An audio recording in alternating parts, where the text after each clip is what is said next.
Hello everyone, Ado here. This time not from my office or not from my car, but from my little back garden. I'm sitting out here, it's a beautiful evening, Saturday evening. The clouds have finally broken and there's a hint of rain in the air. What I wanted to talk to you about today is something I don't normally talk about on here. I tend to read quite a lot, and I haven't for a while. But I read 2 books recently, and they were very powerful. And I thought I'd just share a little bit to you about them. Both of them, although very, very different, are deeply embedded in the work that we do as professional social care workers. One of them, the first one, is written by a brilliant academic, actor, raconteur, woman who I've met and followed from afar for a long time, as opposed to stalked. Wonderful woman. Hazel Larkin. Hazel is a woman with a brilliant mind, a strongly academic mind, but who uses that in a very kind of beautiful, caring, narrative way. She is a unique talent in connecting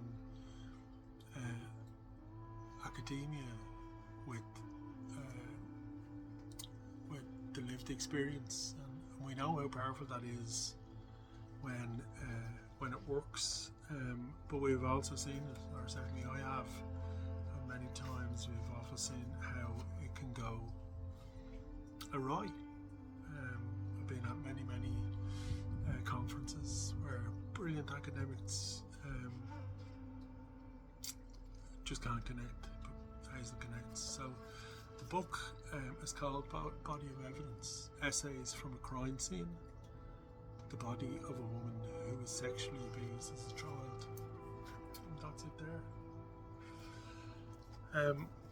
And the reason I read this, and I didn't want to read this for a long while, because I've met Hazel, and I had an opinion based on our meetings and our interconnectedness with each other. But I went and read it because it's fundamentally a book about trauma, and it's an area that I'm very, very interested in,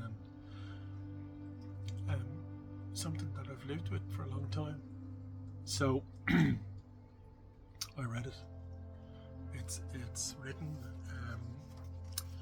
a series of chapters, 17 chapters. And each of the chapter,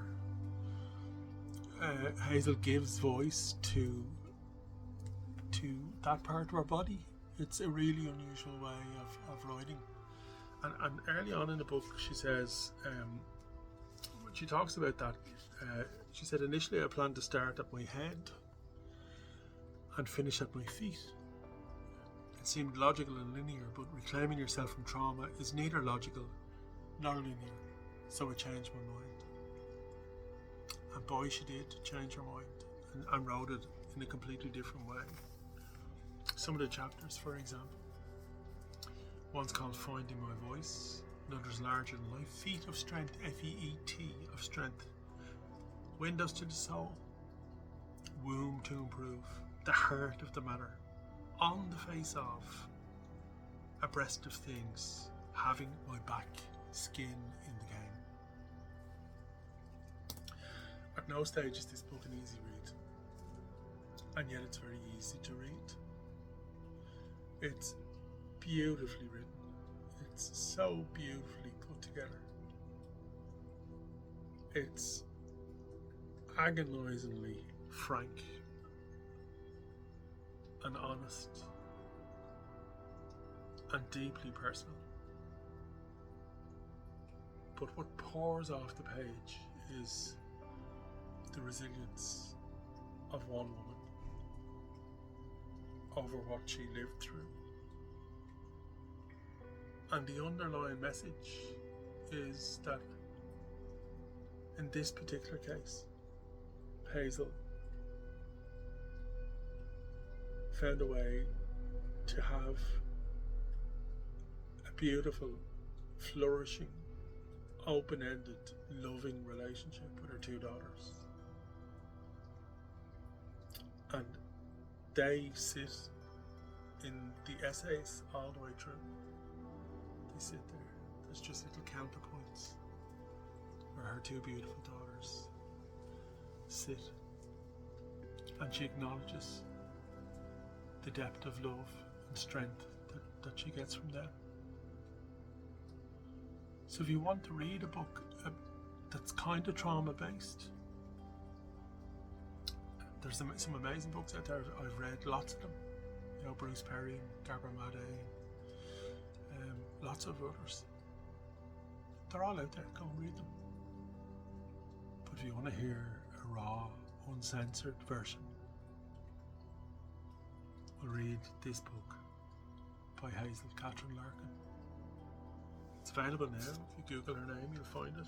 She has her own website.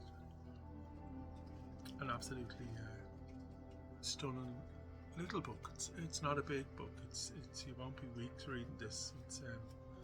I read it in a couple of days. What is it, 142 pages long? So if you're looking for something to read and you want something that has a bit of depth in it, but also has a lot of soul, read that. Good luck with it. Cheers.